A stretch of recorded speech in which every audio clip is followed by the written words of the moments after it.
Hello friends, welcome to Universe of Narutox. If you love Naruto what if stories and anime explanations, don't forget to subscribe to the channel. Now let's begin today's story. Hello guys, this is your friend Naruto Audio Fanfics and we are back with a new fanfic which is what if Nar became the king of fighters and Shinobi and Kasumi, Ayane, Helena and Tina followed his legend part 1. And if you enjoy this fanfic then please press the like button and subscribe to my channel for more fanfic like this. And now let's start the fanfic. His name is Naruto Uzumaki. Naruto Uzumaki, a boy born with a cruel destiny. Naruto was born in a village hidden in the leaves. But fate was cruel to him during the night of his birth. Losing both of his parents and having the nine-tailed fox Kurama within. Nar dealt with 16 years of hatred. But within that hatred, he found a way of dealing with it. Making friends from enemies and as some friends became enemies. Nar grew and become one of the most powerful ninjas there was. The village idiot, some would say, but young Naruto Uzumaki has climbed from the ranks of his weakness and has grown to be a powerful ninja. In the village, hidden in the leaves, the will of fire that burns within his soul has many times given him strength to overcome many challenges. At last, there were tough and hard times with his childhood, but nonetheless stopped him from becoming leader of his village. His number one dream, but shortly an event that nearly left Naruto to a point of being helpless after a special promise he made to a friend. After losing a ninja whom he believed was worthy of being called his best friend, Naruto set out on a 3 years training around the world with the Toad Sage who was one of the students of the third Hokage and was one of the 3 Sanins. For 3 years the two traveled together discovering new lands and meeting new people. Some became new friends and some became new enemies. But none of it would matter. Once those 3 years were up, Naruto and Jiraiya would return to the land where Naruto calls home. However, the bonds Nar made within the new lands he has discovered within 3 years won't let go. There are some bonds that are worth keeping and some that are just unbreakable to shatter, Nar will discover very soon. He is not alone as he think nor is he the idiot many believe he to be. It wasn't long after 7 months since his return. Naruto Uzumaki has encountered many difficult challenges. Gar's kidnap, a new Team 7 form. Sasaki sided with Orochimaru completely. The Akatsuki high on Naruto's tail, learning and controlling a new jutsu, and while doing so, try to control the power of the 9 tails. These 7 months were difficult for Nar to handle. Naruto's apartment, Nar woke up in the morning. It has been raining for 3 days. Nar watched the rain as the sound of rain reminded him of the day he left the modern lands and returned back home. Nar didn't want to leave behind everything he has made and done and everyone he has met and became friends with. Flashback. Pervy Sage. Why can't I say goodbye to them? Nar said as Nar and Jiraiya were in the courtyard. Nar, you don't belong in that world. The both of us don't belong here.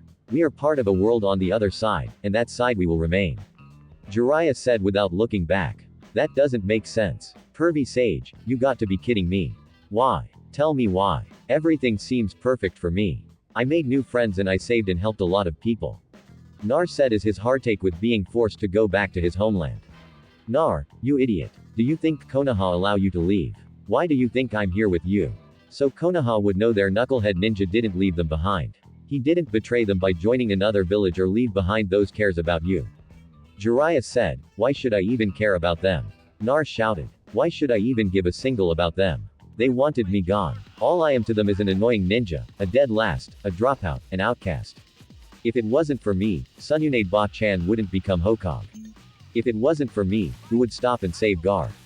Nar growled. And if it wasn't for you, then Sasaki Uchiha may have stayed in Konoha. You made a promise, Nar. Or did you forget? You made a promise and swore to me that you will stop at nothing to save and bring back Sasaki Uchiha. Or does Naruto Uzumaki can't keep his promise, breaking his ninja code his ninja way? I know what all of this seemed to you, Naruto. But the 4th Hokage and 3rd sacrificed their lives for the sake of the village. You yourself would do the same, would you not? You want their respect, wasn't that your dream? Jiraiya said as the Toad Sage crossed over his arms. Damn it, Nar bare his teeth. There are some things that never should happen. This is one of them, but think about it, Nar, you did great good here, yes, but you also did brought harm as well. Remember the day of your training. The seal nearly cracked, Jiraiya said with a frown. That is because you touch it, Nar snarled. Even so, I wasn't the one who put Kasumi in a coma for a month. Naruto's fists cracked. Nar let out a sigh while frowning. Jiraiya placed his right hand on Naruto's left shoulder. I'm sorry, Naruto. I truly am. But happiest comes with a price all ninjas must bear. Nar looked at his godfather. Jiraiya saw Naruto's eyes were blood red but soon vanish as they returned to their original blue. I made a promise. Naruto Uzumaki never break his promise. You win, pervy sage. Let go home. Nar was frowning, but deep down on the inside, he was furious as his heart was in such pain. He felt as if it was ripped out and was spat on. Nar hated Jiraiya for what he said, but deep down he knew Jiraiya was cruel and cold he was to the young boy. Hey, pervy sage. Naruto's voice caught Jiraiya's attention. Yeah, Jiraiya asked as he turned his back. You think I could have lived a good life here? Gariki or not? Naruto's question was. Jiraiya false silence which angered the young Uzumaki. Nar bare his teeth and held out his right hand as energy started to gather together within his right palm. Rasengan Nar shout, you idiot. Jiraiya dodged Naruto's Rinnegan and strike him where the seal was. Nar felt Jiraiya putting chakra into his seal. Nar fell to his knees. Damn you, he said before he fell to floor blacking out. I'm sorry Nar. Truly I am. But you're just too important. Even if you did enjoy this new life, the Akatsuki would track you down even to this place. Jiraiya picked Naruto up, placing him over his right shoulder. Jiraiya looked back one last time before he ran off with Nar, leaving behind a life worth so much to Naruto Uzumaki. End of flashback. Nar stood up from his bed and looked over at a desk. He remained silent for a moment. He let out a sigh. The young Uzumaki went over to the desk and grabbed a piece of paper and started to write. For what he wrote was unknown to all but him. It took him about 4 hours to finish what he wanted. Once done, there were over 10 letters beside him. All finished. Knock knock knock. Nar heard the sound of someone knocking on his door. Naruto answered the door only to smile who was there. Kakashi Hideki, Naruto's former sensei of Team 7. Naruto, you wanted to speak with me. Shizune told me you wanted have a word. So what's up? The copy ninja asked his young student. Actually I needed you to do a little favor for me. Nar smiled. Kakashi stared at the young ninja wondering what he wanted him to do. Nar handed Kakashi 10 letters as each of them had a different location that Kakashi wasn't familiar with. Can you send a messenger hawk to deliver this letters for me? I never really know how to do this. So can you help? The Uzumaki asked, do I get something out of this? Kakashi asked his young student, but the young ninja shook his head. No, but you will be helping me out. I am delivering letters to some friends of mine I made during my travels with Pervy Sage. It would really big help if you would do this, Kakashi-sensei. Kakashi saw Naruto's smile was filled with hope. Kakashi gave a nod and did what his young student asked of him. Okay, but first deliver the first 3 together and deliver the rest with 2. Naruto told Kakashi. Kakashi looked a bit confused for a moment. Naruto sighed at first, but pointed and told Kakashi which letters should be delivered in what order and with what type of bird should be the one to do it. Once he left Naruto's apartment, Kakashi flipped from one letter to the next as each one was for a different person. Douglas, Hayabusa, Village, Kasumi, Duan, Rochefort, Kazama were the main name Kakashi saw as he didn't look at the last 4 letters. He was surprised how many letters Naruto wanted him to deliver. 2 weeks later, somewhere in the modern lands, a large hawk flew in the sky as the brown color hawk flew over what appears to be a large village. The brown hawk flew down towards the village as the hawk flew inside a small tower. Inside the small tower were 2 men who had messenger birds like the ones in Konoha but a bit different from theirs. The 2 men opened the small black box that the hawk carried on its back. The 2 men found about 4 villages as each letter were tied for the Hayabusa village, but each of them was written for 4 different people that live within the village. I'll deliver these at once. One of the 2 men said. The man grabs the letters and quickly left the tower to deliver the letters to one whom was within the village at the moment. Hayabusa Village's Shrine Temple. Upon entering the temple grounds, at the temple grounds there was a young woman with long beautiful black hair. The young woman wore white Shrine Maiden outfit. Shrine Maiden Momiji. The man called her name. Momiji turned to see who called her name. The man walks over to the Shrine Maiden and hand over the letters to her. For me, she asked the man. These letters they were sent by someone of the name Uzumaki. They're 4 letters. One for you, Master Ryu, Ayane, and Kasumi. The man told Momiji. Miji was surprised by the news. The man gave Mumiji the letters as the man bowed his head to the Shrine Maiden and took leave quickly. Mumiji as she looked at the letters she has within her grasps. Ryu, are out on a mission. And Kasumi is out as well. I'll wait for them to return to tell them the news. Huh, what's this? Miji thought. She saw that the letters were open. The seal on the letters were broken as Mumiji could sense Naruto's chakra on each of the letters' seals. Mumiji sat down on the stairs of the temple and decided to read the letter with her name on it. Dear Mumiji, hey Miji-chan, it's me Nar. I know it's a bit of a surprise to get a letter from me. I know you and everyone else is mad at me or not. I'm not sure how everyone felt when I leave. I'm not sure if you hate me or would call me a baka for leaving. Haha. Anyway, if you're reading this letters, this mean I am either dead or I still never gain what I always wanted from my village. Either way, this is my goodbye letter to you, Momiji-chan. If it wasn't for you or your skills as a shrine maiden, I would have been dead that day when my seal nearly cracked. I wanted you to know that I truly care about you and that the bond between us was worth it. I truly mean it. I always thought I was a failure and that I could never become a great ninja. But you and everyone show me there is more than knowing jutsu and being stealth to understand what it means to be a ninja. Thank you, Miji. Love, Naruto Uzumaki. Miji frowned for what she read. Her right hand tightened up in a fist, but suddenly she noted there was more as she saw a little arrow pointing to the back of the letter. Miji turned around and saw more written down. P.S. I may not ever gain what I want from my village, but I know within the Hayabusa village I have friends that love and care about me. Though I am a Jinguei, the Hayabusa village made me know that I too am a human being. I Naruto Uzumaki and a ninja. One day we will meet again. Sis, a familiar voice called out to Momiji. Momiji looked to see Sanji. Sanji was one of the young ones whose dream is become the best ninja of the Hayabusa and hope one day to become Ryu Hayabusa's student. Sanji Mumiji said while smiling. Sis Master Ryu and Ayane have returned. He informs Miji. Sanji noted something while staring at Momiji. Sis, why are you crying? He said. Miji gasped as she caught herself crying. Mumiji wiped her tears away. It's nothing, Sanji. Can you tell Ryu and Ayane to come here? There's something I want them. It's very important. Sanji nodded his head and ran off quickly. Nar, I really hope you're doing well. I really do. Miji thought. Somewhere in France, young 23-year-old Helena Douglas, the illegitimate daughter of the deceased famed Douglas, once a former opera singer. Now, Helena is now the current head leader of the Dead or Alive tournament and of DOTC. Alone within her office, Helena had her eyes closed while letting out a small sigh. She opened her eyes when she heard a knock on the door. Come in, she said. The doors open as a bald, dark-skinned man wearing a black-colored suit enters the room. The man ran over to Helena's desk while panting hard for a moment to catch his breath. Helena, you got a letter. You're not going to believe whose it's from. The man known as Zack said with a smile, being curious what this letter was from whom. Zack handed over the letter to Helena. There was silence for a moment until Helena's blue eyes widened. But this is from Helena, gasped as Zack nodded. Ya got that right. I knew it. My boy didn't chicken out on us. I read my letter, but he said, your letter is a bit more special if y'all dig what I mean, y'all know. Zack laughed while Helena looked away as her cheeks lightened up. Helena read her letter. Zack could see some disappointment in Helena's beautiful blue eyes. But, however, when she closed her eyes for just a second. Zack, she said. Yes, Miss Helena, he asked. I want to have a meeting with the ninjas, but also a few special guests. A large smile came across Helena's face.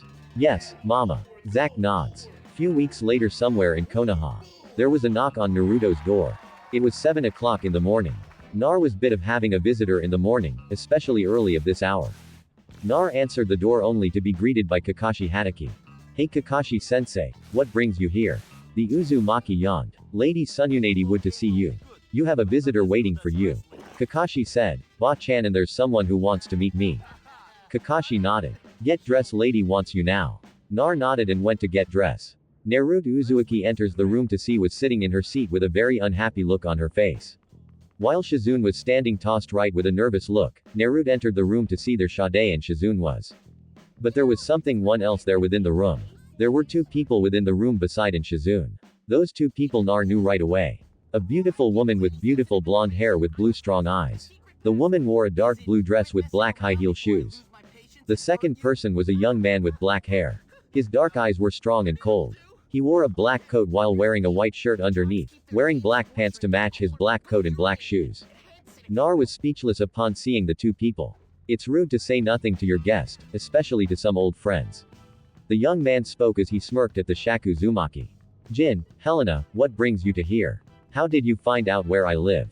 He asked them. It was easy. Tracking you down wasn't so difficult as we thought. Your letters was the first clue to your location. Helena smiled at the young Uzumaki. Would you explain yourself, Nar, sending letters to people whom I never know of? Sununade said with a glare. Nar walked over to Jin and Helena and sat down on the opposite couch.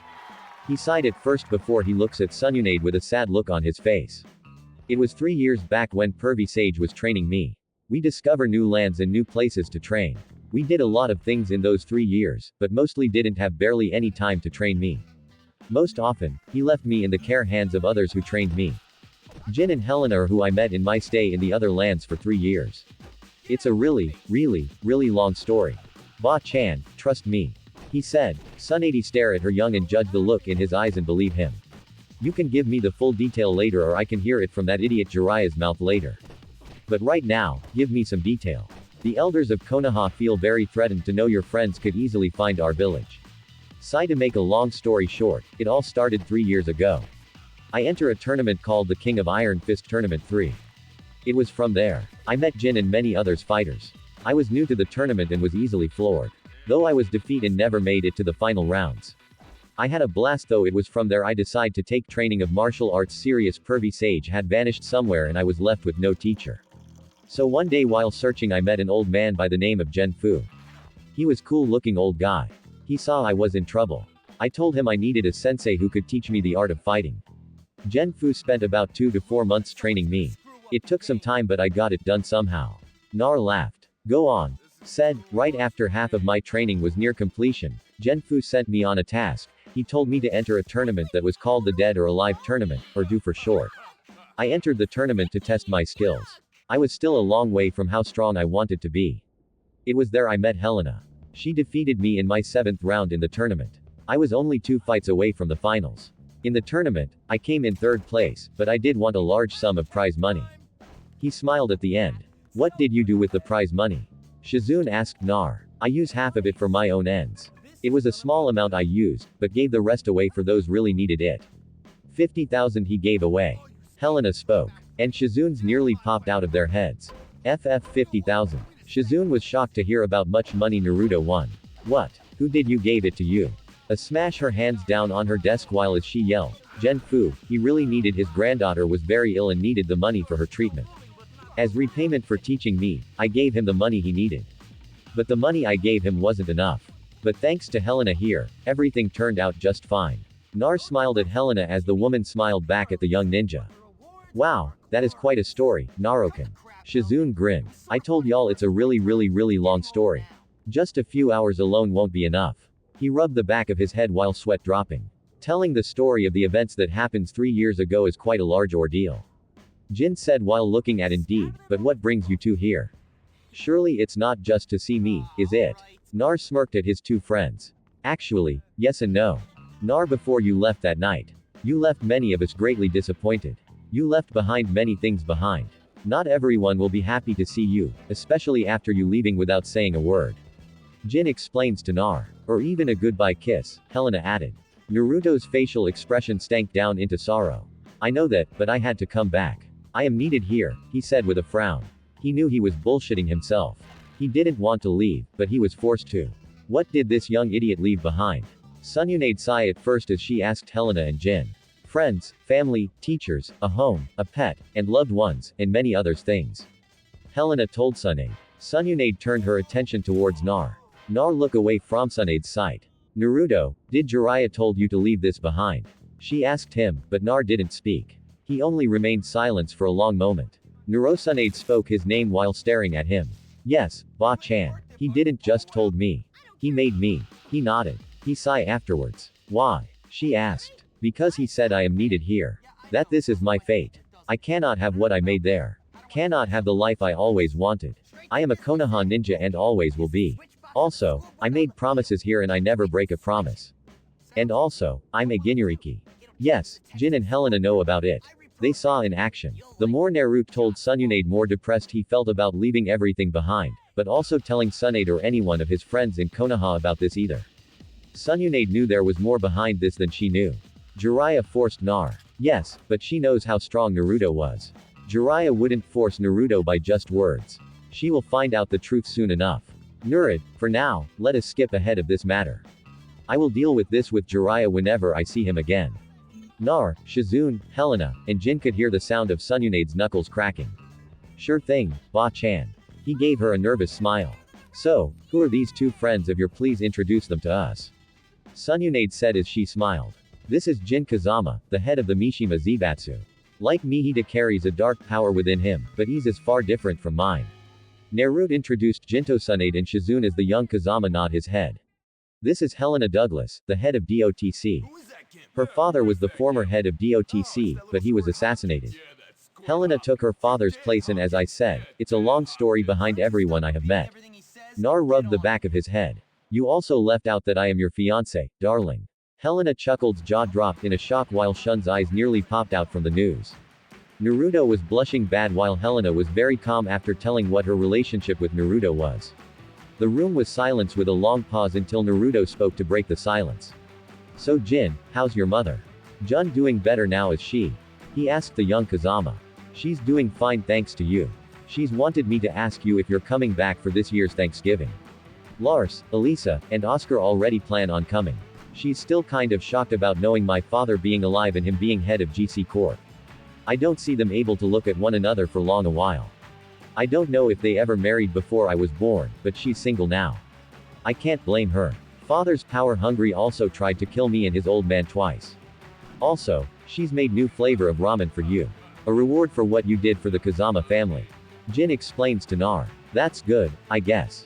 He'd sweat drop. Naruto looked back at Tsunade whose face paused in shock. Her golden eyes widened still in shock as her mouth hang open wide. Helena how Kasumi and the Super Ninja. Naruto chuckle at his nickname for Ryu. Kasumi has recovered just fine. She looks forward seeing you again and so are the others. I asked Ryu would he like to come with me to Konoha. But he said he rather not see the village that shaped you into the knucklehead youth. Kasumi wanted to come, but Ryu and Ayane forbid her. She has recovered, but she isn't at her full strength.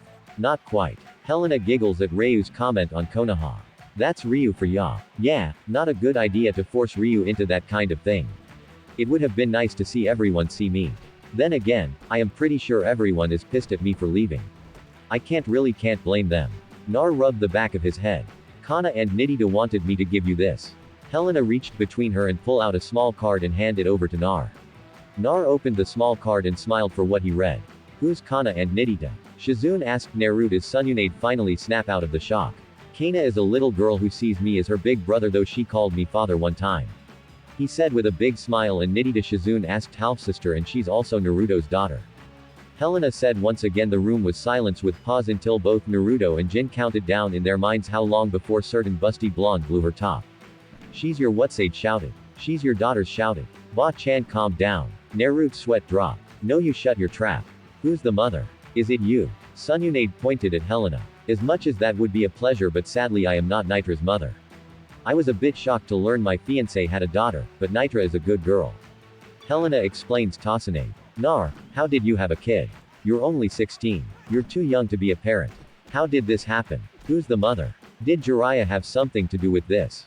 Yell. Both Naruto and Shizune was surprised to see how pissed off was. Nar, you do not leave behind a child, especially if she your own child. Told Nar, you don't think I know that. He yelled at Tsunade. You think I was fine leaving my daughter behind. I didn't get the chance to say goodbye to her, but I know she's in safe hands. I'm suffering right now just telling you. He sighed. Let calm down before this matter can get any nastier. Helena spoke. Nar gave a nod as he calmed down while Tsunade also calmed down as well. How did you two find me? How did you really find where Konoha was? Nar asked Jin and Helena again. It was easy, the letters you sent out was a big hint. Jin said Nar was still confused as how they find out where this land that was supposed to be a secret was being kept. Suddenly Naruto paused and slapped his forehead. You use Elisa didn't you? He asked Jin as the young Kazama let out a small chuckle. Who's Elisa? Shizune asked Jin. She's Jin's personally bodyguard and also she's an android. Nar explained. She's here, isn't she? He asked Jin. No, we only use her tracking skills to find your location. Took a while to find this place. Multiple hawks were sent from one spot to another before we could find this world of yours. Jin explains to his friend. I still want to know who the mother of your daughter is. Said with a stare. Nitra's mother is dead. Telling you won't matter at all. She's my daughter, so she my business, not yours. Ba-chan Nar said with a cold tone. Nar, do you remember what everyone has taught you? Helena asked her young lover slightly. It's been 7 months I hadn't been using them. I was told or rather forced by pervy sage to forget what I learned. The martial arts, the jutsu, I even left behind my weapons in the Hayabusa village. Ah, I feel like a noob again. The young Uzuki sighed. A what? Shizune and Tsunade asked. Noob. It's a word all the kids like me use now these days. It when someone is not just a rookie but a completely newborn when it comes to certain things. As such my martial arts and the jutsu I have forgot. I remember just bits of them though. Damn, I really wish I kept that scroll Ryu gave me. Nar rubbed his forehead. It'll come back to you in time. Jin said, I hope so. So, how long you two plan on staying here anyway? He asked his friend and fiancé. I'm here to reclaim my fiancé. Helena said while Jin didn't say anything, only had his eyes closed. I'm 16. Helena, you're 23. I can't marry you until I'm 18 or 21. He said with a frown. Konoha has different laws here. I am Konoha's Hokage. My word is law. If Naruto want to marry Helena, he can, but he'll have to be 17. I'm only saying this because this idiot left behind a lot of things beside weapons and jutsu. Is there anything other family or girlfriends you left behind? I should know. Sununade glare at Nar. As I said, Ba-chan, it's a really long story. He sighed. It was only a few hours later that rumors of Naruto Uzumaki having a fiancé spread like wildfire. Tried her best to keep it a secret. She wonders who spill out to person as all eyes were on Naruto Uzumaki. Helena stayed at a nice hotel while Jin had left Konoha and stayed in Helena's large ship that stood out in the ocean of the Land of Fire. Though Jin came here on his own, but Helena however came here by air. She had her own personal helicopter. Jin used the helicopter to get back to her ship, thus leaving Helena in Konoha. Helena was fine with it. She get a chance to know the lifestyle of her fiancé. Konoha training grounds. God damn it, why can't I remember? Naruto held his head as he shouted. The young ninja sighed. Every time he tried to remember what his sensei have taught him, nothing came up. Only the lessons Jera have taught him, which was a stronger Engen and how to counter genjutsu. Quickly, anger filled him. Nar punched a nearby tree as the middle selection of the tree bust into nothingness in Naruto's one-shot punch. His eyes widened with shock for what just happened, looking into his right palm as it closed. Nar knew there was something wrong. He could feel it. That was your phoenix punch. Helena's voice was heard. Nar looked over and saw his fiancée there smiling at her young lover. My phoenix punch. Huh, I can't remember. My mind is foggy when I try remembering what everyone has taught me. When I do remember something from everyone, I only get tiny fragments. And just now when anger filled me, he explains to Helena. It will come back to you. It's been a while, has it not? Helena said, I don't know, Helena. I have a feeling it more than just that. He frowns. How are Nidita and Kana? He asked his fiancé. The two are doing well. Mizuki Mloud, she has been taking care of the two, though she is wondering if you ever were returning. Both Nidita and Kana wanted to see you again. You are Kana's father figure and Nidita's father. Helena's words made Naruto happy, yet he frowns. I want to see them, he said. Why not see them? They are family. No. Helena placed her hands on Naruto's shoulder. While the young ninja enjoyed the company of his fiancé, he knew Konoha would not let him leave for a second time. I know I can't leave here even if I wanted to. If I do, I'll be listed as a Rouge Ninja. The last thing I want is my home chasing after me just because I want to see my daughters. He told Helena, what if I say I'll bring them to you? She asked him, I don't think that's a good idea. I want them to live a normal life. A ninja's life is something I don't want either of them go through. He told Helena, you sound like a father. Helena chuckled. I am one after all. He smiled. I'm still surprised my fiancé came all this way to see me. Helena chuckled again. Nar turned around and as Helena holded her fiancé's hands as the two looked at one another's eyes. Out of anyone who came to save me, it was you who saved me from a burning tower. Helena let go of her hold of Naruto's hands and turned her back. I had help. Yo, both me and Zack weren't going to let you go down with Data T. You deserve a fresh start, Helena. Zack knew that. I know that, and so does you, he said as he wrapped his arms around Helena's stomach, bringing her closer to him. But you too deserve a fresh start, my love, Helena said as she felt Naruto's hold her closer to him. I know, he spoke those words before he kissed his fiancée. The kiss lasted for about a minute before the couple broke their kiss. I wonder what our little joy would look like. He said, I won't have a fiancé that is bound to a village that forbid him to leave, even if it just to see his daughters. Helena tapped Naruto's nose and looked at him with a serious stare. But before Naruto had a chance to speak, a voice called Naruto out. Quickly, Naruto let go of his hold on Helena and but beheld her right hand. The person that called Naruto was none other than Rock Lee, Shikamaru, and Choji.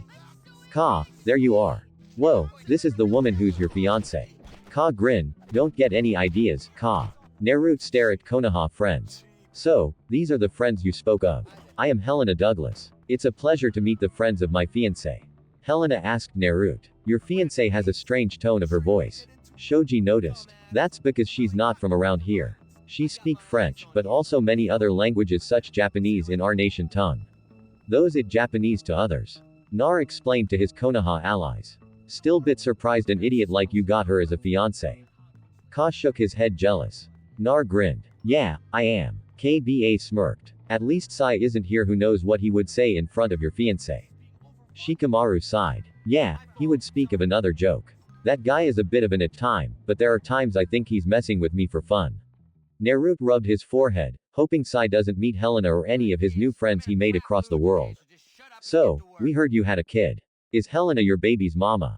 Ka laughed. Naruto's sweat dropped with his eyes closed while sighing. No, I will be their stepmother upon marriage.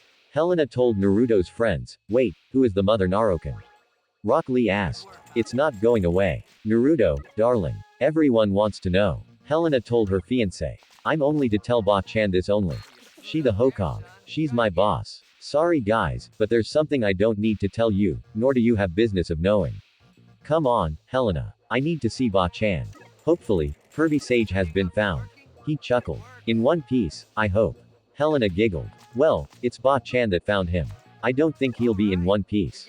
Sununade's office. Are you ready to tell me? Narunade asked Naruto as the young ninja. Nodded. It was about a year and 7 months ago. I was assigned to assist Ryu Hayabusa on a mission. But, however, upon that mission, both Ryu and I were captured. Both Ryu and I were put in a different room. I thought I was back in Konoha. I thought everything that happened was a dream.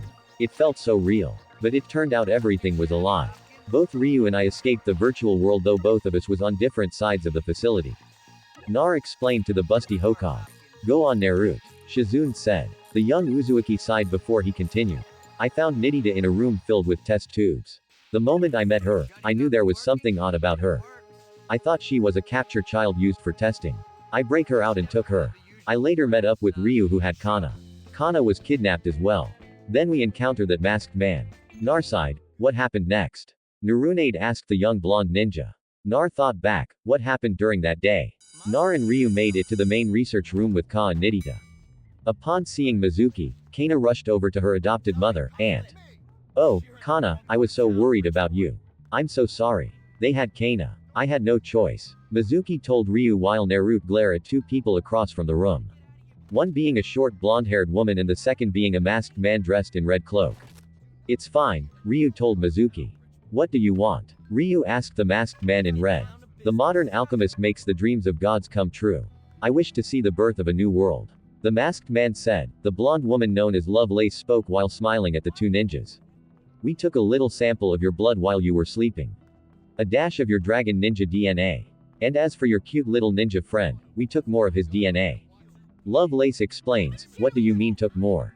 Nar asked Lovelace. A year ago, the battle of 5 great fiends roamed the world. Yes. From New York to Russia. Remember the battle in Greece against the fiend? I believe his name was V.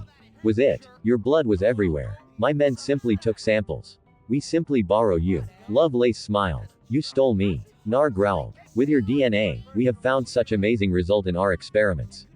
But that will be explained much later. Lovelace chuckled. Lovelace noticed Nidita was hiding from behind Nar.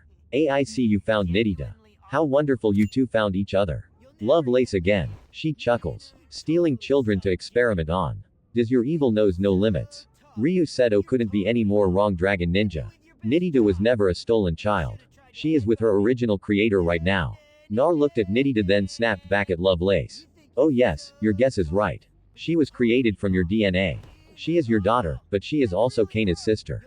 Lovelace said. How can that be? Ryu asked. Very simple. We needed a stronger DNA to form blood. So, we used some old DNA from our past subjects. But that's our little secret. Lovelace smiled. I'll cut those secrets from your belly. Naruto glared at Lovelace. Anyway, you Ryu, you are all descended from the dragon god. Are you not Hayabusa? While not in this prototype here, it will prove a most useful ingredient when the time comes to give birth to a new god. Lovelace turned her attention on a giant water tank that had a giant floating egg inside. You know, I think you might add something to the mix as well. Goodbye. The masked man pushed Lovelace into the water tank. Inside the water tank, Lovelace fused with the prototype egg. And in seconds, the water tank bust open. What the hell? Ryu stared at what came out of the water tank. Behold the prototype of a god. It is imperfect. The once former human being Lovelace now warped into a giant tall female creature with large skin wings. Born of a warped heart, it stands before incomplete, less than whole. Yet even so, it is far mightier than a mere man. The masked man laughed. Nar. Ryu spoke his name as both he and young ninja had their guard up. Yes, Ryu. Naruto asked while tightly holding his giant kana blades. Take Kana and Mizuki, keep them safe. Ryu said as he reached back drawing out his sword. Hayabusa, Mizuki asked with a fearful voice. Nidita climbed onto Naruto's back wrapping her arms around his neck. The Lovelace creature roared at them.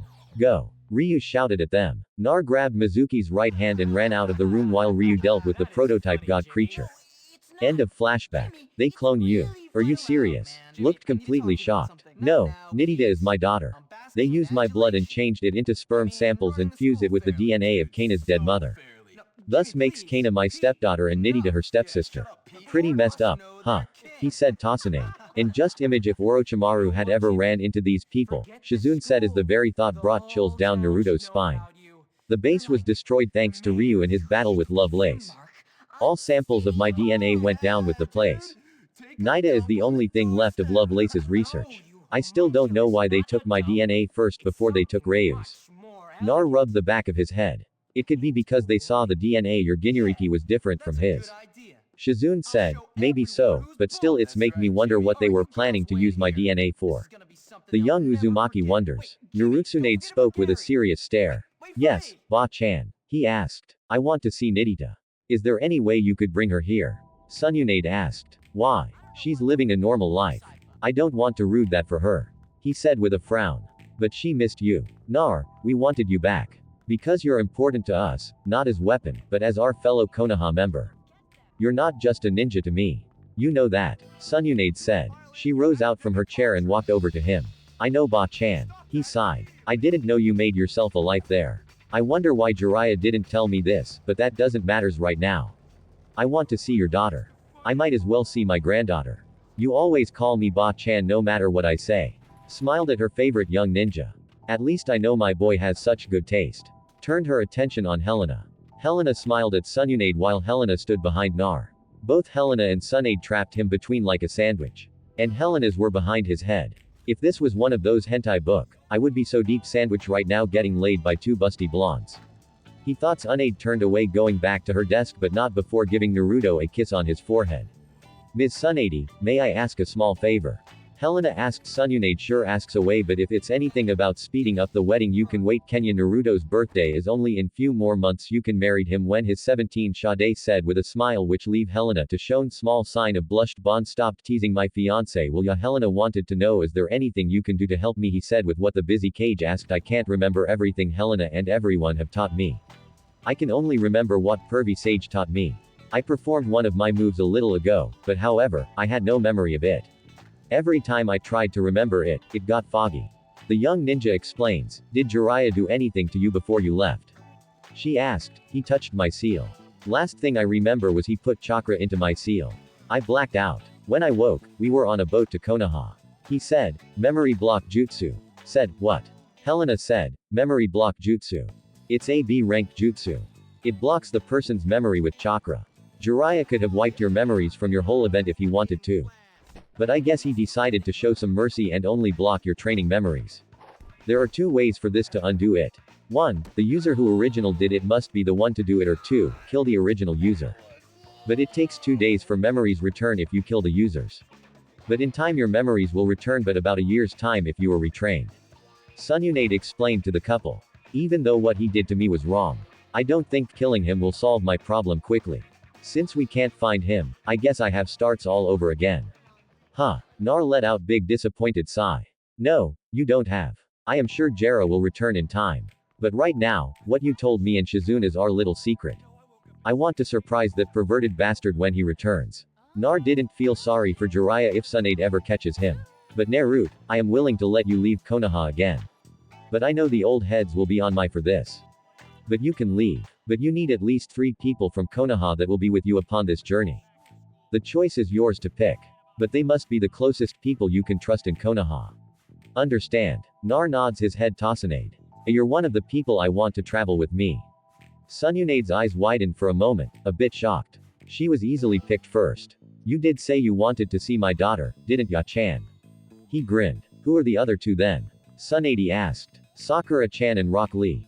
He simply said, why them? You could have picked Kakashi or Yamato. You know I can't leave. I am the Hokage after all. Said, yeah, I know that, but you pick those I trust the most. It's been 7 months since I've returned and lately a lot has happened. Beside there are a few people I really wanted Sakura-chan and Lee to meet. Also, why not use this time as a little break from the village and everything? You're the Hokage, your word is law, isn't it? Why not have Shizune or Kakashi-sensei be your replacement for the time being? Again, he grins. This should be interesting. Helena chuckled. Later that day at dusk, Jiraiya had arrived in Konoha unaware of Helena and Jin had come to Konoha. Jiraiya came to Konoha to see how Naruto was doing and everything within Konoha as upon entering the sun's office, the door was suddenly locked behind Jiraiya, which made him feel a little worried. Chair, but however, her chair was facing the window looking out to the view of Konoha. So nice for you to drop by Jiraiya. Tsunade spoke in a calm manner. Enjoying the sunset. I see. Jiraiya smirked as he walked over Tsunade. How everything went on your journey? She asked him. Fine. A little pain on the way back, but nothing the great toad can handle.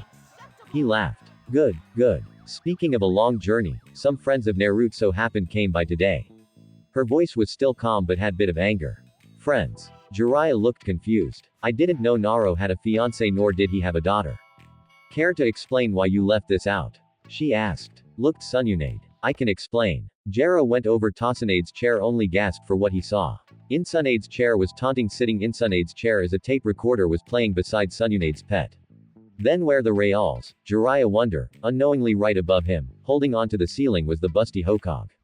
And just as Tsunade loosened her grip, Jiraiya gasped and he turned around only to be struck down by Tsunade's drop kick to the face. Quickly recovering, Jiraiya quickly ran to the door while trying to opening, but however, the door was locked as right behind the door was Shizune placing soundproof seals on the door. I really hope Sama doesn't go overkill on Jiraiya. Shizune sighed while sweat dropping. With her job done, the black-haired nurse walked down the hallway, leaving Jiraiya's fate in the hands of her master.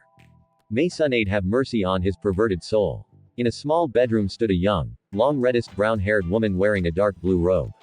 She remains there for a moment until the door of the room opened. The young woman looked to see a young man dressed in black from head to toe standing there with a deep stare. The young woman looked away as the young man sighed. Kasumi, he spoke her name. He's coming back, Ryu. She spoke. Be true or not, he's not tied to our village. You remember he left us without even a word. Ryu Hayabusa said to Kasumi, sound like you don't want him to return. She looked at him with sad stare. No, he's always welcome to our village, but remember, he's from another village. Do not think his village will let him go. Remember, Kasumi, the life of a ninja is a dangerous one, even for someone like him. Kasumi frowned for what Ryu said was true. Any ninja who allies with another is listed as a traitor to his home village. Ryu looked around the room that belongs to Naruto. Seeing on the right side of the room were ninja scrolls that held different types of elemental jutsu. But if he did leave us for good, he left behind quite a lot of useful things. Ryu said. Kasumi looked to the left and saw on the wall large number of weapons that he gathered during his time in the Hayabusa village. Kasumi smiled while looking at Naruto's weapons. He had 3 pairs of katana on the wall. One was normal size for a katana. Second one was a long katana blade and the third one was a normal size blade, but that was one of Naruto's special katana he had. Upon those blades was a long naginata that had a black-colored blade with a long red feature near the end of the blade. To the right of Naruto's naginata was 2 pair of sei. There was another weapon kept held underneath the se but it was missing. Kasumi wears Naruto's dragon blade. Ryu noticed it was missing. Safe with you know who. She say only I can keep it safe while he's away. Kasumi chuckled. Ryu sighed while shaking his head knowing who has Naruto's special blade. Nar. Kasumi wonders where he was and what he was doing right now. Meanwhile, somewhere in Japan, somewhere out from the cities of Tokyo, a beautiful, small, beautiful house rests the home of the Kazama family. The sound of bringing noise was heard. Jan Kazama finished cleaning up her house. The sound caught her attention. Jun stared at Jin's laptop he left behind. Jun opened the laptop as an image of Jin's face appear on screen. Jun smiled happily upon seeing her only child. Jin, she said, hello, mother. He said with a small smile. Jin, how's everything? Did you and Helena found him yet? Jun asked her son. Jin rubbed the back of his head at first. Jin, she frowns. We found him, but there was a small problem. He told his mother. Problem? What problem? She asked. Naruto's village didn't know the things he's done over here. And well, I'm not sure if they'll let him leave again. He told his mother. Jun frowned. That's a big shame, everyone was waiting for him to return. Elisa and Lars have been helping with Naruto's return party. Jin's sweat dropped. He didn't think his mother would actually do it. What? Naruto's not coming. A familiar voice yelled in the background. She's there too, huh? Jin asked his mother as he sweat dropped. Oscar Kazama, another member of the Kazama household. Osuka peeked her over the laptop. Jin, you said you were going to bring him back. You better keep your promise. Damn it, she yelled. Oscar, calm down. Jun told her niece. Osuka, it isn't easy. Nar had a time limit how long he would stay with us. I'm not saying he can't leave his village. But even he has rules to follow. Jin told his hot-headed cousin. Rules. Naruto's a ninja. He doesn't any damn rules. You bring that baka back or I'm coming there myself. She yelled again. Something tells me she would actually do it. Jin's sweat drop again. I'll talk to you all later. And Oscar, don't break my new laptop. I still remember when you smashed it when he left. Jin told his cousin. Oscar puffed her cheeks and stomped off while Jun nervously chuckled with a goodbye wave as their connection turned off. Elsewhere in Konoha, Naruto's apartment, Nar was sitting on his bed, thinking back to everyone on the other side of the world, wondering what his new friends were doing. Did all of them miss him? Did his visit alone change everyone, or did they saw him more than a close friend? But there was one thing for sure he did miss was his daughters. Was so surprised by the news Naruto had a daughter even though she cloned from his DNA. She was his flesh and blood, his seed. And of course he also had a stepdaughter, also 16 of age and yet father of 2. Naruto laughed at the thought. Something funny. Naruto-kun. Helena's voice was heard from the bathroom. Helena was taking a shower. Just thinking back to the wrestling match when Tina and you had to fight those guys from New York. He lied but chuckled. Anyway, I don't find it that funny. Nar could already tell Helena was blushing mad. As memories serve him right, the fight was a very entertaining match that Tina and Helena display that night. Well, last time I checked, calling you and Tina ugly as dirt is a trigger for ultimate whooping again. He chuckled. Those idiots have never seen true beauty. They had no right to me ugly as dirt. Helena came out of the shower wearing a towel. Helena's long, beautiful golden blonde shine bright as water drips from her hair. That is true because I've seen true beauty and she's standing before me. His smile made Helena blush slightly. Helena sat down beside her young fiancé. She kissed him on the right cheek. Thank you, Nar. His words warmed her heart as always. Anytime. Also, don't you have a hotel to stay at? He grinned at his fiancé. True, but I rather stay with my handsome fiancé. Her eyes stare at him with a naughty look.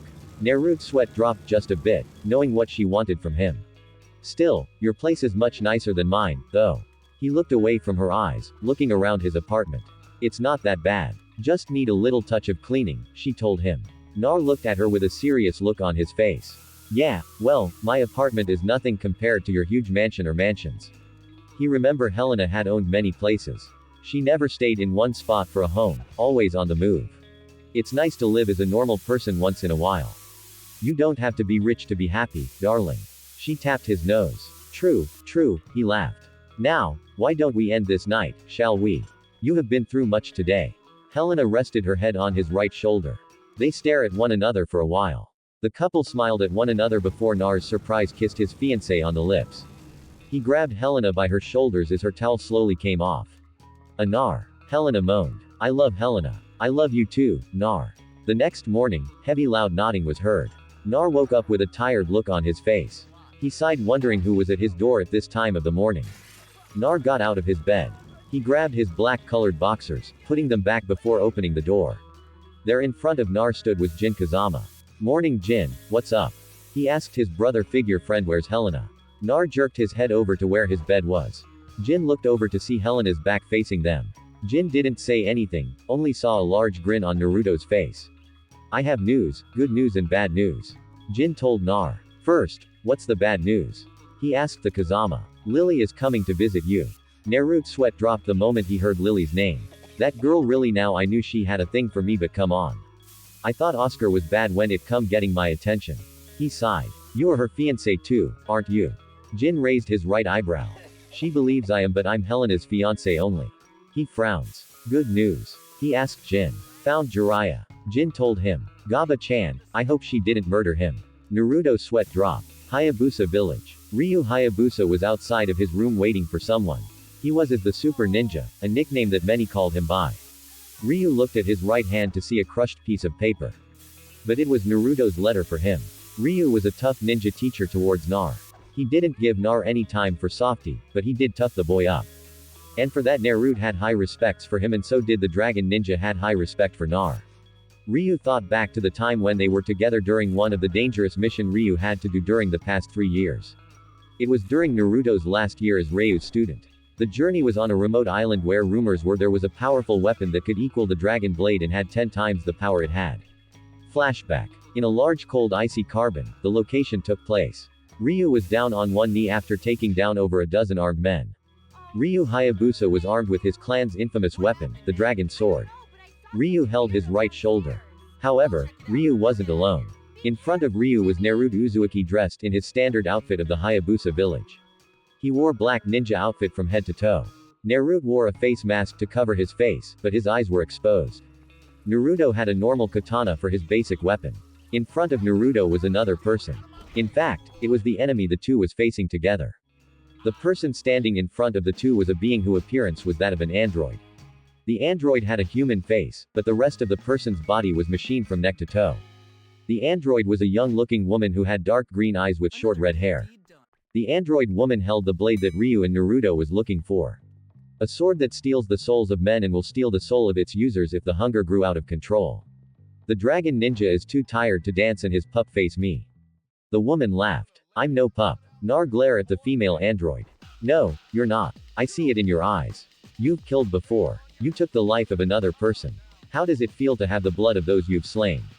She asked Nar. The young ninja remained silent. The woman only gave him a cold glare. They say that sword can be used by only those who are from the dragon bloodline can be the one who saved the world. But what about those who dream of becoming a hero? What about you? The woman asked him. I don't care what the legend said or any of that. Anyone can become a hero. Being a hero doesn't mean a happy ending will happen. He frowns. You got one thing right. There won't be a happy ending by the end of this day. Ryu Hayabusa, you will die. The woman ran towards Ryu. Nar stood in the woman's way only for her katana blade to clash with his. Ryu doesn't have to be the one who saved the day. Anyone can become a hero. It isn't about fate or destiny. It's about doing the right thing. Nar told the woman. Ryu stared at the young Uzumaki. He wasn't sure if Nar could handle the fight. The android woman rammed her left hand into Naruto's stomach. Then stabbed him again with the evil blade. No, Ryu yelled. The dragon ninja ran towards them. But stopped when he saw her. Naruto spoke. I won't die from that. Nar stabbed the woman in the stomach with his katana. What? How can blood bust out from the woman's mouth? Her eyes widened when she saw that Naruto's eyes were red. Naruto's teeth became fangs. Naruto's katana at first could barely left mark on her metal body, but now things were different. Nar ripped his blade from the android's stomach as blood spray out from her metal body. The woman fell to the ground. I've lost. Hey, I lost. Her last words before her system shut down. The ground underneath the woman cracked as she fell into the unknown bottom. Naruto had the curse evil blade that was known as a Kujiki. This evil blade consumed the souls of men for thousands of years. The fiends used this blade to counter the might of the dragon blade in the past, but however few hundred years ago. The blade was lost, never be to be found ever again until now. Nar pulled the blade from his stomach. Nar felt the might of the blade calling to him as he feels its dark red or throbbing with powerful pulse. The longer Nar held the blade, the more his appearance had changed. Naruto's eyes were now dark golden and his whisker marks on his cheeks were darker. We finally got the blade, Ryu-san. But he paused. He looked at Ryu as the dragon ninja stood up after he recovered from his early battle. I can hear voices in my head telling me to kill you. Telling me you're just an ant compared to the power I have. He told Ryu. Ryu stood ready if he had to fight Nar. What do you think we should do next? He looked at the blade. Nar, that blade cannot exist. It's too evil. Don't let it control you. The dragon ninja said. Suddenly, Naruto's seal was reacting towards the evil blade. Nar suddenly stopped hearing the voices that spoke to him. Now those voices were replaced by screams. Nar held his head as he groans in pain. Nar let go of a Kujiki. Ryu shout at the Uzumaki. Nar snap at glare at Ryu. Nar ran towards the dragon ninja as Ryu stood ready to strike at the Uzumaki. But however, Nar stopped in his track. He grabbed the sword by its handles and the blade and with one strong grip. Nar broke the evil blade with his knee. Upon being broken into two, a loud howling scream was heard in the winds. Akujiki lost its dark red aura in an instant. Now a normal lifeless blade. Naruto tossed Akujiki down into the unknown bottom, never to be seen ever again. Nar fell to his knees as Ryu ran over to check on the young ninja. Nar, are you okay? He asked the young boy. Nar looked at his sensei brother figure. Can we go home now? I'm hungry. Naruto's stomach growled loudly. Yeah, Ryu chuckled with a nod. Nar smiled as the two journeyed back to the Hayabusa village. End of flashback. Ryu wondered what Naruto was doing. He wonders if the young ninja would return. Everyone in Hayabusa saw Naruto as one of their own. Sure, he was an outsider ninja.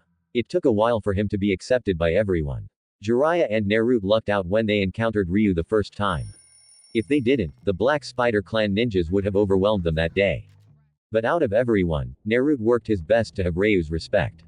Ryu was a hero towards his village. Everyone loved and respected him. That kind of respect Nar dreamed of. Ryu thought back towards the day that Naruto's seal broke by Jiraiya's little mistake by messing with Naruto's seal. Jiraiya told Ryu about the demon that was sealed inside him and that he was Naruto's godfather and master of his father, Minato Namikaze.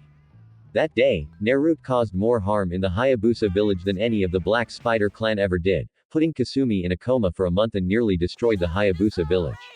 Ryu was going to kill Naruto by the use of the dragon sword in its true form with the dragon's eye, making it the true dragon sword. But however, Ryu and Momiji were able to defeat Naruto without the need of killing him. But even now, Ryu believed he could have killed Nar without the dragon's eye, as the dragon sword in its true form can kill only those of true evil. But the dragon sword, even without the dragon's eye, had trouble getting through Naruto's blood coat when he was in his four-tailed state. Momiji believed Ryu truly didn't want to end Naruto's life. Thus, the dragon sword didn't harm in true form or not because of the user's will. After that event, Ryu remembers Naruto's promise he asked of him. Ryu saying, yeah, if I ever become that monster again, please kill me. I would rather die than become the one who nearly destroyed the village. Please don't hold back on me if I ever become that thing again. I promise Nar, but until that day comes you will remain by our side. Elsewhere, Konoha training ground. Narutsunade, Helena and Jin arrived together only to meet up with Kakashi, Shizune and a tied-up Jiraiya. You tie him up. Nar looked at Sununade, had to make sure he doesn't sneak off again. Sununade snapped a glare at the Toad Sage. Jiraiya sweat dropped with fear after the beated down he was given few hours ago. Jiraiya, don't you have something to say to Nar? Glare was so powerful, Jiraiya didn't look her in the eyes. I'm sorry, he said. I'm sorry. What? She said, I'm sorry, Nar. I'm sorry what I did to you. It was wrong of me to take you from that life. Now you can untie me. I do. I can perform the jutsu to undo what I've done. The Toad Sage asked, are you truly sorry for what did to me, Kirby Sage? Naruto looked at his Toad Sage teacher. Jiraiya looked up at Naruto and saw how serious the boy looked. I would be lying if I didn't enjoy you having happiest after how everyone treated you in the past. I don't care if you forget me or not, but I made a promise to bring you back once our time was up. Nar, as much you believe this village hated you in the beginning. You are the most important thing to Konoha. The Toad Sage told his godson. Nar didn't say anything. He only sighed with his eyes closed. You're lucky Ryu taught me well. The Hayabusa village became a second home to me. Japan became a third home to me. I made my life there. I knew everything wasn't going to last forever. But don't think I'm letting you off easy, Kirby Sage. Nar opened his eyes as Shizune untied Jiraiya. The two were now staring at each other's eyes. Well, it should that you become a greater ninja than I could ever be. It will hurt Nar, but your memories will return. It will take a few hours before the body remembers everything everyone taught you. Jiraiya struck Naruto's stomach where his seal was. Nar felt Jiraiya withdrawing chakra from his stomach. That should do it, the Toad Sage said. Nar panting hard from the undoing of the memory seal Jiraiya placed on him. Feeling better, he asked Nar. Naruto's fists tightened. He'd uppercut Jiraiya as Naruto's surprise uppercut, sending Jiraiya flying at least 10 feet away. Naruto had strike Jiraiya with one of the powerful punches he was taught by Paul Phoenix. The Rising Phoenix uppercut. Much better. Nar grinned as Sunade also grinned while everyone else sweat dropped at the sight of Naruto just uppercut his godfather. Now with that out of the way, Shizune Kakashi, I'm going to take a break from being Hokage. I will place you two as my replacement until I return. Don't worry, I'm only taking a weekly break from my work as Hokage. The busty Cage told her student and copy ninja. BB Butsunade-sama. Shizune Stunner. No buts. Shizune. I'm going to see Naruto's daughters and I want to see what Naruto left behind. I am sure the village be fine in your state. Don't let those old heads bully Shizune. Hidekiyunade stare at the copy ninja. Yes, lady. Kakashi nodded. I'll bring something nice for you Kakashi-sensei. Nar smirked. Like what? The copy ninja asked. A book like Pervy Sage, but way better. Trust me. Nar winked. Hold it right there. A familiar voice shouted. What? How the hell did she got here so fast? Nar thought. Nar Uzuzuki. Did you really think you would escape from marrying me? As your fiancé, you cannot escape the fate of our destiny together. A young woman's voice was heard behind the group. Sununade looked back to see a young, long blonde-haired teenage girl. The young teenage girl was dressed in an all-white Victorian-style dress, white boots with red socks, red and white fingerless gloves, and a red and black gingham-patterned ascot tie. Nar, who is this? Shizune and Kakashi asked him. Both Jin and Naruto sigh at the same time. Everyone, may I proudly introduce you to M's Lily de Rochefort. Nar introduced the young teenage to everyone. Pleasure to meet you all. I am honored to meet my fiancé friends and family. And good to see you again, Jin and Miss Helena. Lily bowed her head. How the hell did you get here? Nar asked Lily. Lily laughed loudly. It was quite easy. When Jin answers one of my email's messages, Sebastian tracked his location and bang, I found my Naruto's hidden village. Lily again laughed. Wait, you said you're Naruto's fiancé? Asked Lily with a confused look. Ba-chan. She believes she's my fiancé, but Helena is my real fiancé. He told her, no, no, no, no. I'm Naruto's fiancé, his one and only. I will not have my fiancé be stolen from me by the likes of another lady. It was our fate to be together. It was destiny to that had Nar come in and save my life from those kidnapper thugs. Lily held her hands together and looked into the sky. So much for our village being a hidden village. Nar's sweat dropped as he glared at Jin. Please forgive Lily for her sudden behavior. She was so looking forward to see you, Master Nar. An old man's voice spoke. Nar looked beside Lily was her butler and teacher Sebastian. You came along to Sebastian. Nar asked Lily's butler. But of course, wherever Ms. Lily goes, I shall follow her. Sebastian told the young Uzumaki. Look, Lily-chan, as much as I am happy to see you again, I should be going. I'm leaving home. And before Naruto even had a chance to finish what he say, Lily silenced him by placing her right index finger on his lips. If you think I'm letting you get away from me again, you're wrong, Naruto Uzumaki. I am your fiancé, and as your fiancé, it is my duty to ensure our happiest shall reach new heights. Marriage shall be the ultimate goal of our destiny, together. Lily told Nar. Nar was at least Lily and Helena wasn't going at each other throat like they were in the past since both of them love Nar dearly. Lily challenged Helena a match for Naruto's love and have the right to be his fiancé. Helena won the match but however Lily never gave up and always view herself as Naruto's fiancé, his one and only. Lily grabbed Naruto's right arm and nuzzled against him. The young ninja couldn't help but smile at the young girl. She was crazy about him. Ever since he saved her from being kidnapped by hired thugs. Nar, tell me before we leave. Do you have any other girlfriends or fiancés I should know about? Sununade had her arms crossed while giving him a strong motherly stare. Nar paused for a moment before he laughed nervously. You're on your own this time, darling. Helena told her young fiancé. Lily let go of Nar and went over to Helena's side after she saw a stare. I may have befriended a few women here and there, but our relationship never made past the friend zone. I think okay, maybe I've kissed a few women, maybe bit of second base. He dares not to make full eye contact with Sununade.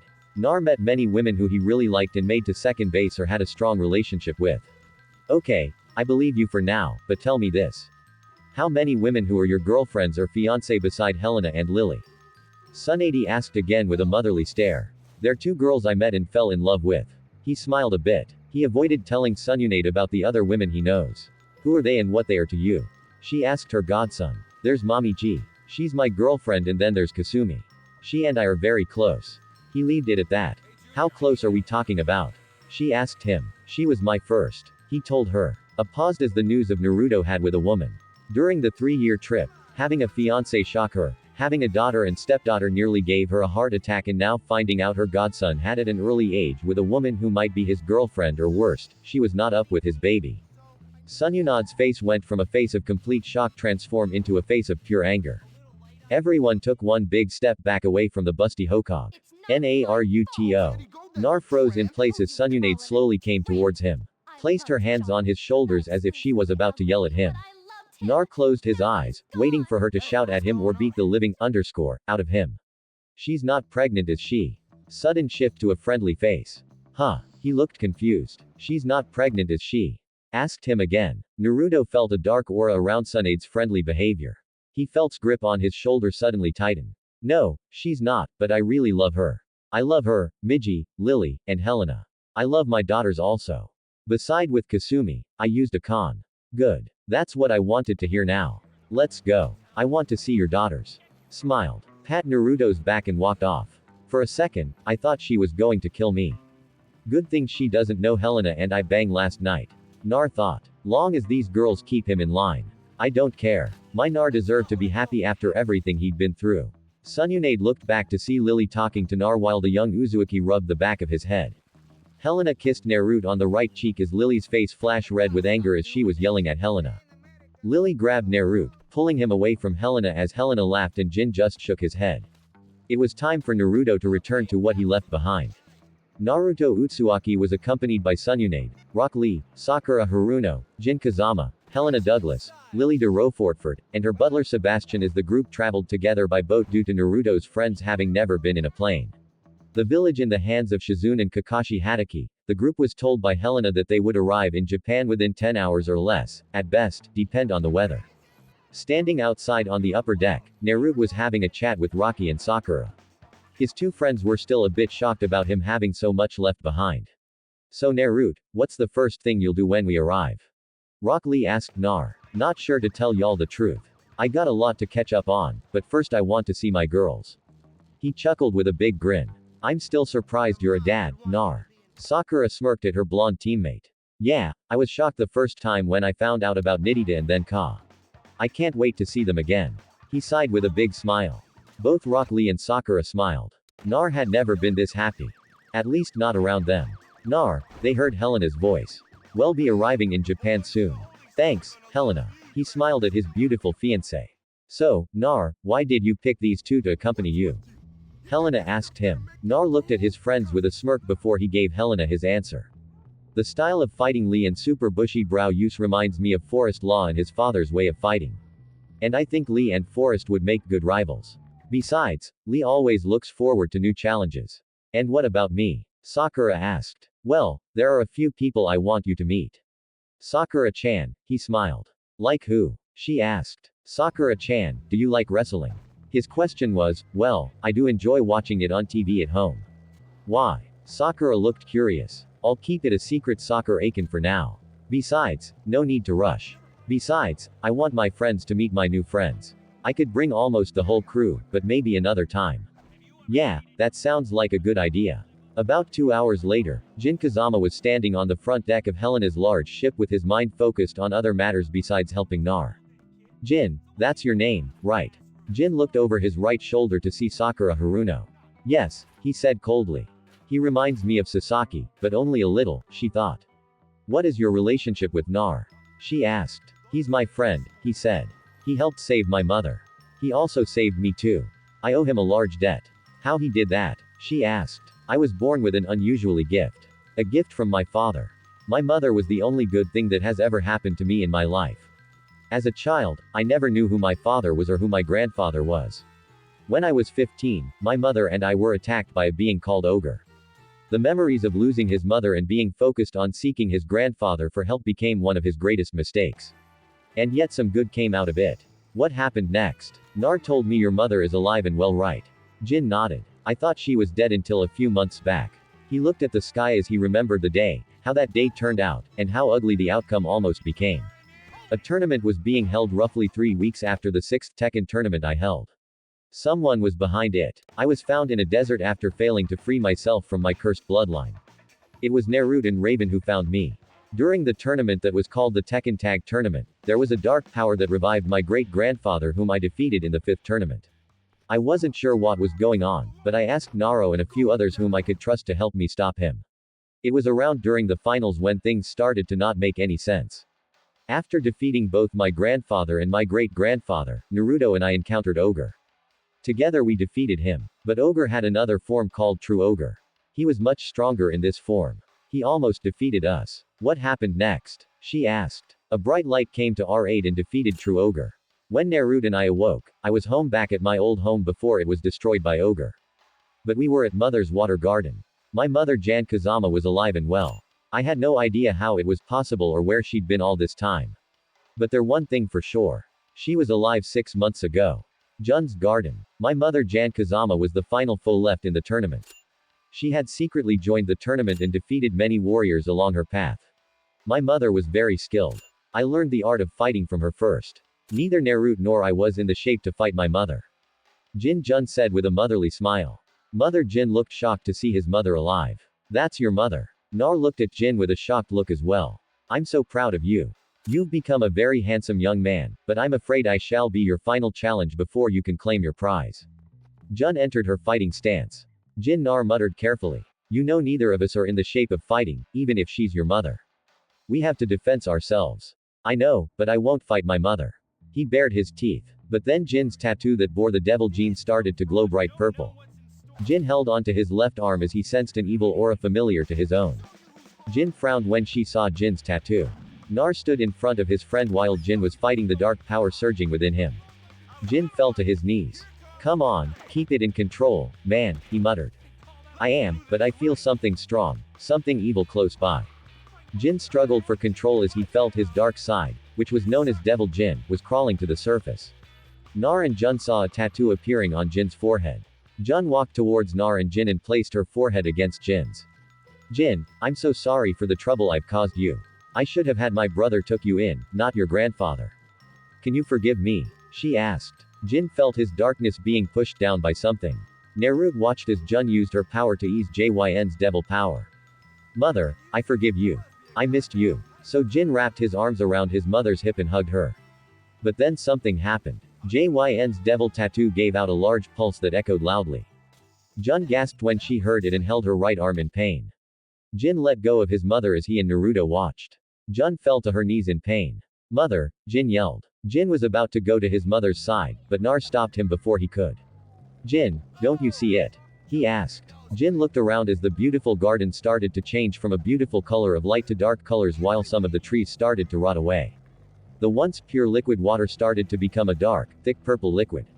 The skies quickly began to darken. Jun's body started to glow with purple aura. Jun leaned her head down, staring at the purple water.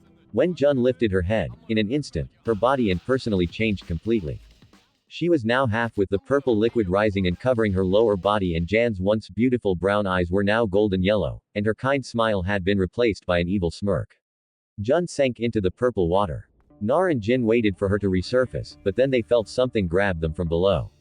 It was Jun. Jin kicked his mother in the face with his left foot before she even had the chance to drag them into the water. Rising upward, Jun again smiled at the two.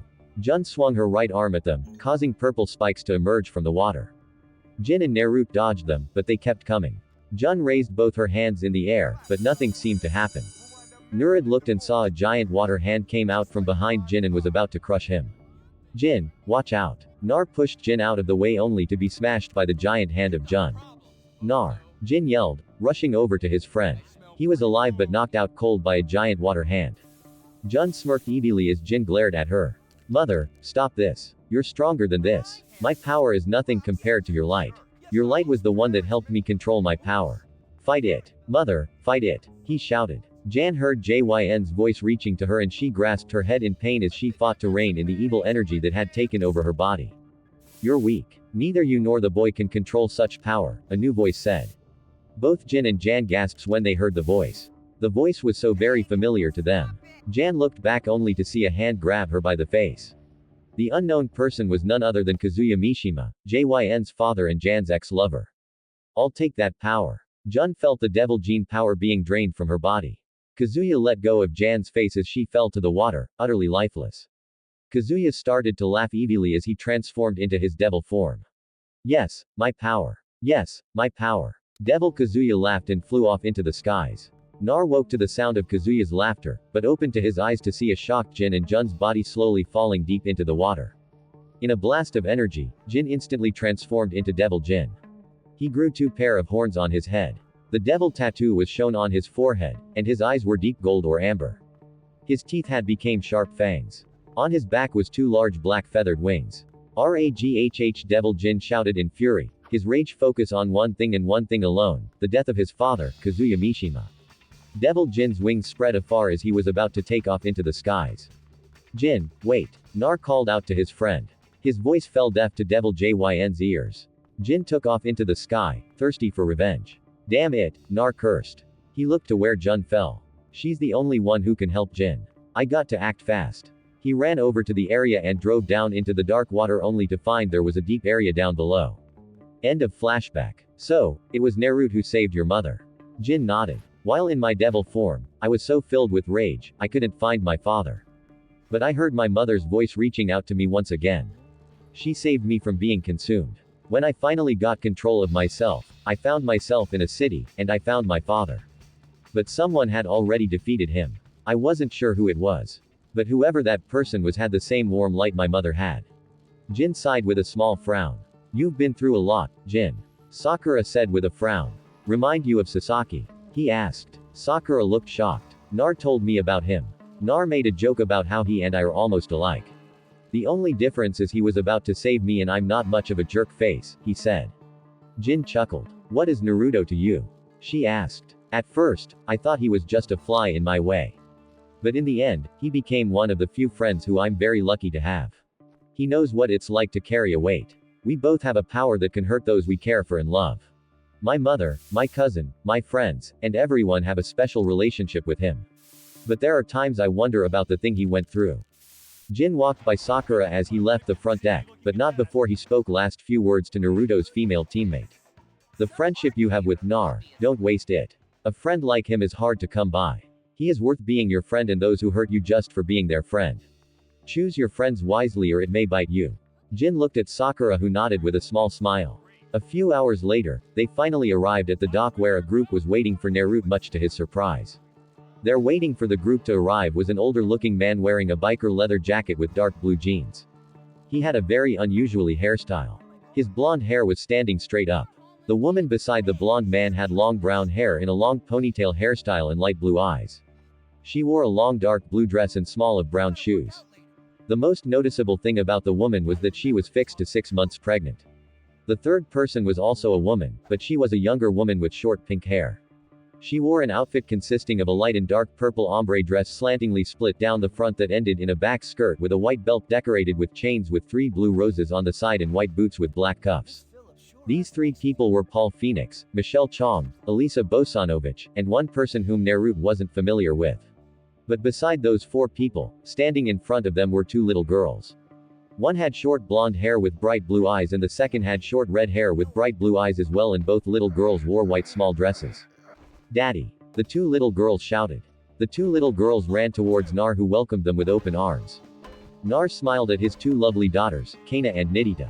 Hey kid, I see you came back. Paul laughed with delight. He rubbed Naruto's head, messing up his spike hair. Gee. Not again. Nar ruffled his hair as Paul always did that. But Nar smiled at his father figure. Sensei. Who are they? Michelle asked Nar. These are my friends, Rock Lee and Sakura Haruno. So this is the kid with kicks like Forrest. Nar nodded. And Paul grinned. Guys, this is one of my sensei, Mr. Paul Phoenix. And these are Ms. Michelle Chong and Elisa Bosanovich. He turned to Paul. Where's the others? He asked. Everyone is kind of busy, but they said they'll catch up with you in your welcome back party, Paul told the young Uzumaki. Paul, that party was supposed to be a surprise party. Michelle admonished. They both quickly covered their mouths and Naruto laughed. It's okay, guys. Surprise or not, I'll welcome that party anyway. He smiled. Daddy, Grandpa also has a surprise for you, too. Nida told Nar excitedly. So, you two actually hit it off, huh? Took my words at last. Huh, Paul. Paul just smiled while giving Nar the thumbs up. Boy or girl? He asked the 2. A girl. Paul rubbed the back of his head. Does Julia know? He asked them. She knows. And well, it's going to be a while before she calls me dad. Paul laughed. Man, who would have thought? Paul and Michelle. Well, then again, I did help Paul out. He's had feelings for her since the first tournament. I'm glad it worked out for them. Nar smiled. I'm bit disappointed you didn't introduce your friends to me. The 4th person spoke to Nar. Nar looked at the 4th person. The 4th person was a skinny short blonde hair man. The short blonde hair man wore red sweatpants along with red sweatshirt. Do I know you? Your voice is familiar. Have we met? He asked the man. It's me, Nar, the skinny man said with a deep stare. Naruto paused for a moment. Moment became a minute as the Uzumaki stare at the skinny man. No way. Is that you, Bob? He looked deeply shocked. You've lost a lot of weight. What happened? He stare. Let's say being famous is a pain. The slim Bob sigh. Kana tugged on Naruto's right arm. Yes, Kana. He asked his stepdaughter. Kana whispered something to him and Nar frowned for a moment, but quickly his smile returned. He gave a nod and when he did, Kana let out a small laugh of joy. Well, do that after we stop by home. Okay, that goes for you too, Nidita. He looked at his blood daughter. Like her half-sister, Nidita also let out a small laugh of joy. Kana and Nidita grabbed both of Naruto's hands. I have so much to catching up to, indeed, he thought. Elsewhere, somewhere stood a giant glass tube that held a red-haired woman without arms or legs. There was a device that was hooked to the back of her head. The woman appeared to be asleep. So, this is what the team found in the ice carbons. A deep male voice said, so, it seems still don't know who she is with or what caused her to be like this. A woman replied, doesn't matter what of the other item they found. The man asked, some broken sword. Looks like a piece of junk to me. The woman sighed. Junk to some, but could be more useful to us, Anna. The man said, whatever you say, boss. The woman known as Anna Williams said. Anna wore her trademark long red dress. I sense a great power within this woman. I almost lost my power, too, thanks to that winged woman. I have to gain my full power back soon, the man thought. For now, leave her be. When she wakes, I want to know who she is, who she works for, and what was her mission is. Understood, Anna, the man said with a deep glare. Why yes, of course, Mr. Kazuya, Anna said with stutter in her voice. Kazuya Mishima, still alive and still head of GC Corporation, wore his infamous dark purple suit he wore during his days as the CEO of Mishima Zaibatsu. Anna left the room with Kazuya. The red-haired android stood floating in the water tank. A red aura suddenly glowed around it for a moment. Around the stomach area of the android, there was a deep stab wound. However, the stab wound suddenly closed. Awaken, my vessel, a dark voice spoke within the android's mind. The android's eyes shot open as her once green eyes were now replaced by crimson red. Somewhere in Japan, standing on a rooftop of a tall building, was a woman with blonde hair wearing a brown trench coat. The woman looked down below where many mortals live normally. The woman had a saddened frown on her face. I feel his darkness, yet I cannot find him. Devil, where are you hiding? But then the woman sensed the aura of someone who had just entered the city. So the star of light has returned. Staying longer, I hope. This world will need your light very soon, little one. She smiled. The woman looked up at the skies as a pair of large white feature wings came out from her back. The woman known as Angel took off into the heavens. But for now, my search goes on. Live your life to the fullest, Nar. I'll be needing help again very. So guys, what do you think about this Naruto story? Tell me your opinion in the comments. And if you want more Naruto what if stories, make sure to subscribe to Universe of Naruto. Thanks for watching.